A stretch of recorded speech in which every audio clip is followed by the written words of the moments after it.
live from Bali, beautiful Echo Beach here. It's our post-retreat, and you know, it's just been an amazing experience. You know, we've had some breakdowns, breakthroughs, people getting broken and getting remade. It's really been honourable to be on this journey with the 8 amazing brothers.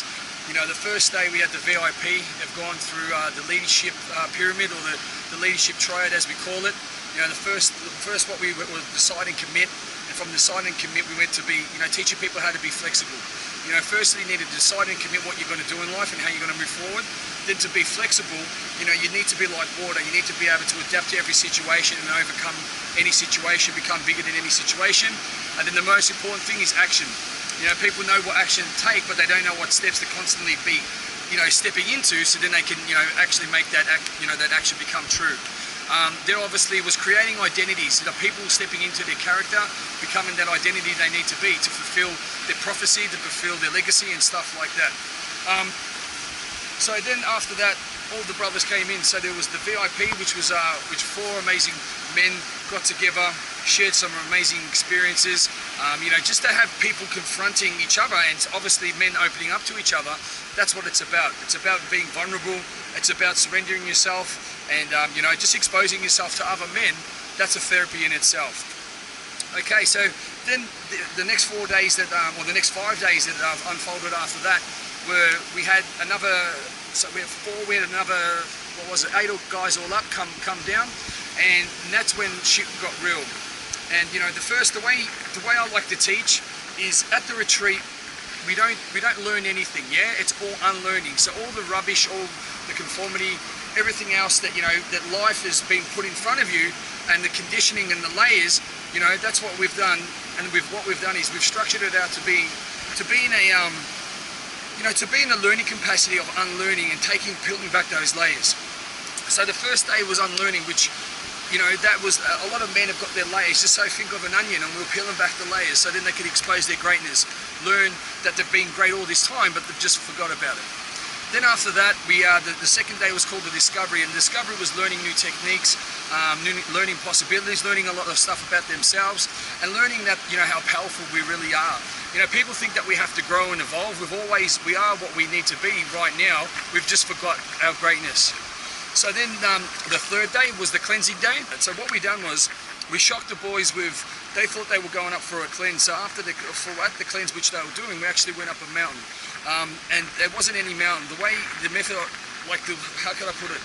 The sort of method behind the madness is going up the Volcano was like life. You know, you'd slip up, instead of, you know, you're dusting yourself off and you're moving forward. So the Volcano, we only had an hour and a half sleep. We were fasting on that day, and as we were going up the Volcano, it was 1 o'clock in the morning or 2 o'clock in the morning, so it was pitch black. Yeah, so as we were going up the Volcano with only an hour and a half sleep, I was teaching the boys that they don't need to have food, they don't need to have rest, that you can get yourself into state and you can be moving forward and be able to be that leader to move on in life. So the Volcano was the exact resemblance of, you know, through life you're going to be moving and you're going to slip, you know, you're going to fall. You're gonna, you know, you can sit there and hold your leg and, you know, and hold your heart and feel sorry for yourself, or you can get up, dust yourself off, and you can keep moving forward. You know, every time you've got to slip up and you can keep moving forward. Plus we had the brothers there. If someone is a bit slower than the other, we'll come down, we'll lift the other one up, so you're leading from behind and getting everyone up at that same time. Very powerful. Then what we done as well, the boys had a board, and it wasn't a board, it was a limitation through life. You know, when the limitations is, you know, it's like a board coming up to you, and every time you have a challenge, you know, you throw the board up in front of you, you know, you can either sit there and go, oh, I'm not going to break because I'm not in state, or you can get yourself into state and break through any challenge. So the board breaking resembled life coming up, throwing a challenge at you. You can sit there and just sit there and like, oh, okay, you feel sorry for yourself. No, I can't break it. No, I'm too tired. Or I'm not good enough, and make all these fucking excuses people do. Or you can sit there, man up, get into state, get into your fucking beast mode, into inner power, bang, and break through it. So once they got up to the mountains, active volcano, by the way, guys. So the power that's going through that volcano, through where we were, was absolutely, it was huge. Having everyone supporting each other, you know, having different walks of life, you know, all these different people from around the world were there supporting us. So one side of the board will have all your limitations of what's been holding you back, and the other side of the board will be having, you know, everything that you want to break through. And having that support, having that journey, and then breaking through that, then throwing the board, which is no longer a part of you, into an active volcano was huge. Very powerful. You know, we had a bond up there, which was, you know, like it was like no other retreat, nothing that I've experienced in my life. You know, grown men showing their emotions. You know, and a lot of people say, oh, you know, if you cry, you're not a man. That is bullshit. If you can't express yourself, if you can't, you know, express your feelings and be in touch with them, you know, that's not being manly. You're being fake. You're being a pussy. So then the next day was the cleanse. We went up to a waterfall where the waterfall is a blessed waterfall where only Balinese people can go, and only people that are basically that get invited to go there to do the cleansing. Our spiritual guide and my good friend Joko, he basically got us there, and you know, he took us through the tradition, the Balinese, you know, doing the meditation, you know, teaching us how to open our mind. As the guys know, you know, it's about dropping into your heart center, and that's, you know, that's a new thing that, you know, they've been able to, you know, attain, and getting into your state of grace. And through the meditation there, we're paying our respects back to Bali, we're paying our respects back to the Beast Mode Brotherhood, and you know, and to the gods. You know, if you don't believe in God or the universe, whatever it was, it's magical. And you're going into a waterfall where the first waterfall is washing away all the problems, washing away all the evil, all the curses, everything that's been holding you back. The second waterfall was you're obtaining your strength, you know, all the power. And it's not like you're going to the waterfall so it's giving you that. You're just remembering that you are powerful. You've had everything you need within you. It's always been there, but the waterfall in the process is just helping you remember it. You know, it's quite simple. Then the fourth day we were getting into the awakening. So the awakening was a lot of NLP, neuro linguistics programming, change work. That's getting into the subconscious and just doing rewiring, like basically like a, you know, electrician getting into a switchboard, rewiring circuits which haven't been serving people, turning switches off and on, you know, getting people to understand, you know, what their mind was related to in the past, and then how, you know, how it becomes, and how it, you know, like what your mind should be focusing on to serve you. So with NLP, it's basically reframing what your mind used to think of, what resembled, and then giving you a new situation or a new focus and a new solution for you to be able to be that person with no limitations, you know, just be able to do anything easy and effortless. So it's very powerful.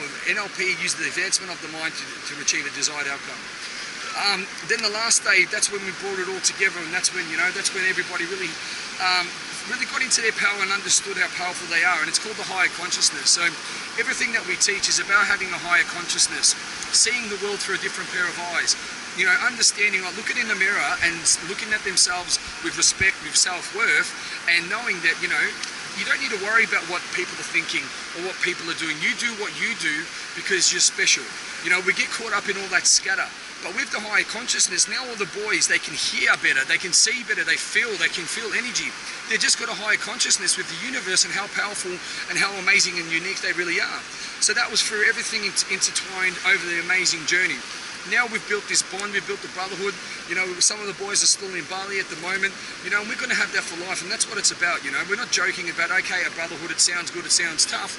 It's something that we're going to, you know, have for the rest of our lives, you know, and we're going worldwide with this. We're going into each state of Australia. We're going to be having, you know, the Beast Mode tours, and we need to let men out there, you know, understand it's okay if you've got issues, and don't keep it, oh, look, if I don't think about it, it's going to go away.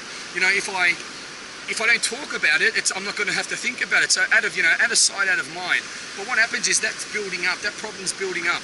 And before you know it, something, you know, will knock you off your pedestal, and then that's when it'll really affect you, and really, you know, that's when it'll start to bite you in the ass, or it'll be too late. And you end up doing something stupid, or family have left you, or you've got no money, and you get addicted to drugs, or you gamble. So Beast Mode is about creating leaders to lead others. We've got an environment which is, you know, basically, people are planting their seed in the environment, their uniqueness, and through the teachings and guidings of myself and my coaching team, you know, Marvin and my beautiful fiance Regan, and everyone else that's coming on board, it's going to be magical. It's going to be really powerful. So, you know, reach out. You know, Beast Mode Australia is going to change the world. We're creating leaders to bring up the polarity, men stepping into their power, and yeah, we're ready to take on, you know, take over the world and you know, add some value to this world that's been damaged, and there's a lot of pain and heartache. So, you know, guys, Beast Mode for you. This is Leigh Bundy, CEO of Beast Mode Australia, coming from Bali. Peace out.